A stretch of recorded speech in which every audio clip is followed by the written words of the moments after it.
Russia Ukraine യുദ്ധം അവസാനിപ്പിക്കാനുള്ള നിയുക്ത അമേരിക്കൻ പ്രസിഡന്റ് ഡൊണാൾഡ് ട്രംപിന്റെ താൽപര്യങ്ങളാണ് യുക്രൈന് നിലനിൽക്കുന്ന ഏക പ്രതീക്ഷ. ട്രംപാണ് സമാധാന കരാറിനെക്കുറിച്ച് അമേരിക്കൻ സഖ്യകക്ഷികൾക്കിടയിൽ ചർച്ചകൾ ആരംഭിക്കുകയും അതുപോലെ സുരക്ഷാ ഗ്യാരണ്ടികളെക്കുറിച്ച് യുക്രൈന് പ്രതീക്ഷ നൽകുകയും ചെയ്തിരുന്നത്. എന്നാൽ അമേരിക്കയുടെ ഈ തീരുമാനങ്ങളെ റഷ്യ നിരാകരിക്കുവാനാണ് സാധ്യത നിലനിൽക്കുന്നത്.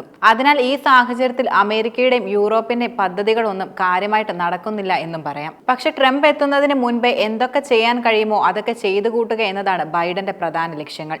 ബൈഡൻ അതിനായി കണ്ടെത്തിയ വഴി റഷ്യൻ ഭീതിയുടെ മറവിൽ നിന്നും യുക്രൈനെ രക്ഷിക്കാൻ റഷ്യയുടെ തന്നെ സമ്പാദ്യമാണ്. സ്ഥാനമൊഴിയും മുമ്പ് മരവിപ്പിച്ച റഷ്യൻ സ്വത്തുകൾ കണ്ടുകെട്ടാൻ ശക്തമായ നീക്കം തന്നെ ബൈഡൻ നടത്തുന്നതായിട്ടാണ് ഏറ്റവും പുതിയ റിപ്പോർട്ടുകൾ സൂചിപ്പിക്കുന്നത്. ഇതിനായി അമേരിക്കയിലെ ഉന്നത ഉദ്യോഗസ്ഥർ യൂറോപ്യൻ യൂണിയനിൽ സമ്മർദ്ദം ചെലുത്തുകയാണെന്ന തരത്തിലും റിപ്പോർട്ടുകളുണ്ട്. 2022 യുക്രൈൻ സംഘർഷം വളരെയധികം രൂക്ഷമായിരുന്നു. ബ്രസൽസ് ആസ്ഥാനമായുള്ള യൂറോ ക്ലിയറിൽ കൈവശം വെച്ചിരുന്ന $300 ബില്യൺ റഷ്യൻ ആസ്തി അമേരിക്കയും പാശ്ചാത്യ രാജ്യങ്ങളും കൂടെ മരവിപ്പിക്കുകയുണ്ടായി. പക്ഷെ മുഴുവൻ ആസ്തി പിടിച്ചെടുക്കലിലൂടെ ലോകത്ത് തങ്ങളുടെ പ്രതിച്ഛായ നഷ്ടപ്പെടുമെന്നും റഷ്യ ഇതിനെതിരെ പ്രതികാര നടപടിയെടുത്താൽ പാശ്ചാത്യ രാജ്യങ്ങളുടെ സമ്പദ്വ്യവസ്ഥ തകരുമെന്നും യൂറോപ്യൻ യൂണിയന്റെ ഇടയിൽ ഭയവും നിലനിൽക്കുന്നുണ്ട്.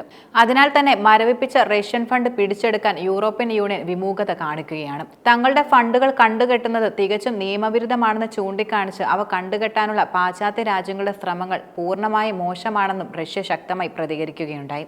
ഇവ മാത്രമല്ല, തങ്ങളുടെ $300 ബില്യൺ വരുന്ന സ്വത്തുക്കളിൽ പാശ്ചാത്യ രാജ്യങ്ങൾ കൈവയ്ക്കുകയാണെങ്കിൽ റഷ്യ അതിന് തക്ക പ്രതികാരം ചെയ്യുമെന്ന് റഷ്യൻ പ്രധാനമന്ത്രി ആൻഡൺ സിലുവാനോവ് പാശ്ചാത്യ രാജ്യങ്ങൾക്ക് മുന്നറിയിപ്പ് നൽകിയിരുന്നു. ഈ മുന്നറിയിപ്പിനെ തുടർന്നാണ് പ്രധാനമായി ഇപ്പോൾ യൂറോപ്യൻ യൂണിയൻ റഷ്യൻ സ്വത്തുക്കൾ കണ്ടുകെട്ടുന്ന നടപടിയിൽ നിന്ന് പിന്നോട്ട് പോകുന്നത്. ഈ ആഴ്ച റോമിൽ ഇറ്റാലിയൻ നേതൃത്വവുമായി യുക്രൈനിൽ വ്ളാഡിമിർ സെലൻസ്കിയുമായി നടത്തിയ കൂടിക്കാഴ്ചയിൽ ബൈഡൻ റഷ്യൻ ഫണ്ട് കൊണ്ടുവരുമെന്ന പ്രതീക്ഷയുണ്ടായിരുന്നു. പക്ഷേ ലോസ് ആഞ്ചൽസിനെ നശിപ്പിച്ച കാട്ടുതീ കാരണം യാത്ര റദ്ദാക്കുകയായിരുന്നു. തുടർന്ന് യുക്രൈനായി മരവിപ്പിച്ച റഷ്യൻ ഫണ്ടുകളെല്ലാം വേണമെന്ന് സെലൻസ്കി ആവശ്യപ്പെട്ടതായുള്ള റിപ്പോർട്ടുകളും ഇടയിൽ പുറത്തു വന്നിരുന്നു. ഞങ്ങൾ ആ ഫണ്ട് എടുക്കുമെന്ന്, ഞങ്ങളുടെ ആഭ്യന്തര ഉൽപാദനത്തിന് റഷ്യയുടെ മരവിപ്പിച്ച ഫണ്ട് ആവശ്യമാണെന്നും സെലൻസ്കി വെളിപ്പെടുത്തുകയുണ്ടായി. ആ ഫണ്ട് ഉപയോഗിച്ച് അമേരിക്കയിൽ നിന്ന് എല്ലാ ആയുധങ്ങളും വാങ്ങുമെന്ന് സെലൻസ്കി പറഞ്ഞതായുള്ള വാർത്തകളും വന്നിരുന്നു. യുദ്ധം മുന്നോട്ട് പോകാനായി എത്ര തരത്താണ കളിയും കളിക്കാൻ സെലൻസ്കി തയ്യാറാണെന്നതാണ് ഇതിലൂടെ വ്യക്തമാകുന്നത്. എന്നാൽ യുക്രൈന്റെ ഈ നീക്കങ്ങൾ ഒന്നും തന്നെ റഷ്യയെ കാര്യമായി ബാധിച്ചിട്ടില്ല. റഷ്യൻ പ്രതിരോധ മന്ത്രാലയം പ്രധാനമായും അറിയിക്കുന്നത് പാശ്ചാത്യരുടെ കാരുണ്യത്തിൽ കിട്ടിയ ദീർഘദൂര മിസൈലുകൾ ഉപയോഗിച്ച് റഷ്യൻ പ്രദേശത്ത് അടുത്തിടെ യുക്രൈൻ നടത്തിയ ആക്രമണങ്ങൾക്ക് മറുപടിയായി അതേ തോതിൽ തന്നെ റഷ്യ യുക്രൈന്റെ പ്രധാനപ്പെട്ട ഗ്യാസ് എനർജി ഇൻഫ്രാസ്ട്രക്ചറിന് നേരെ മിസൈലുകൾ വിക്ഷേപിച്ച് മറുപടി നൽകിയതായിട്ടാണ്. അമേരിക്കൻ നിർമ്മിത ADSCMS-ഉം ബ്രിട്ടീഷ് നിർമ്മിത സ്റ്റോം ഷാഡോ മിസൈലുകളും ഒക്കെയായിരുന്നു യുക്രൈൻ റഷ്യക്കെതിരെ പ്രധാനമായും പ്രയോഗിക്കുന്നത്. പക്ഷേ അതൊന്നും യുക്രൈനെ വേണ്ടവിധം സഹായിച്ചില്ലെന്നതും യാഥാർത്ഥ്യമാണ്. അതിനുള്ള കാരണം അതിന്റെ ഇരട്ടിയിലധികം പ്രഹരമാണ് ഒറ്റയടിക്ക് റഷ്യ യുക്രൈന് കൊടുത്തതെന്നതാണ്. യുദ്ധം വേഗത്തിൽ അവസാനിപ്പിക്കാനുള്ള തന്റെ ആഗ്രഹം ട്രംപ് ആവർത്തിച്ച് പറയുകയും ചെയ്യുന്നുണ്ട്. യാതൊരു പ്രയോജനവുമില്ലാതെ ഒരു യുദ്ധത്തിലേക്ക് പണവും ആയുധവും ഇറക്കി സ്വന്തം രാജ്യത്തെ സമ്പത്ത് ഇല്ലാതാക്കാൻ താല്പര്യമില്ലാതിരുന്നിട്ട് കൂടിയാണ് അദ്ദേഹം ഇങ്ങനെ പറയുന്നത്. എന്നാൽ നിലവിലെ പ്രസിഡന്റ് ബൈഡന്റെ താല്പര്യം നേരെ മറിച്ചാണ്. ട്രംപിന്റെ സ്ഥാനാരോഹണത്തിന് മുന്നോടിയായി യുദ്ധക്കളത്തിൽ യുക്രൈന്റെ നില മെച്ചപ്പെടുത്തുന്നതിനായുള്ള പല വഴികളും കാര്യമായി ബൈഡൻ അന്വേഷിക്കുകയും അതിനായുള്ള ശ്രമങ്ങൾ നടത്തുകയും ചെയ്യുന്നുണ്ട്.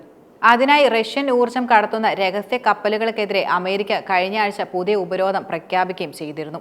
$500 മില്യൺ മൂല്യമുള്ള ആയുധങ്ങളുടെ അന്തിമ ഗഡു യുക്രൈന് അയക്കുമെന്ന് വൈറ്റ് ഹൗസ് പ്രഖ്യാപിച്ചതിന് തൊട്ടു പിന്നാലെയാണ് ബൈഡൻ ഈ തീരുമാനം കൈക്കൊണ്ടത്. എന്നാൽ റഷ്യയെ തൊട്ടാൽ അത് ബാധിക്കുക ലോകത്തെ മൊത്തം തന്നെ ആയിരിക്കുമെന്ന കാര്യം അമേരിക്കയ്ക്ക് ഇതുവരെ മനസ്സിലായിട്ടില്ലെന്നും പറയാം.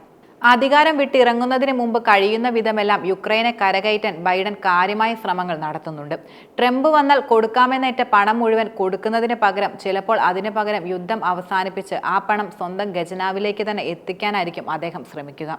അങ്ങനെയാണെങ്കിൽ പണവും ആയുധവും ഇല്ലാതെ തോൽവി എന്നതിനപ്പുറം അടിയറവ് തന്നെയായിരിക്കും യുദ്ധത്തിൽ യുക്രൈന് സംഭവിക്കുക എന്നതിലും ഒരു സംശയവും വേണ്ട.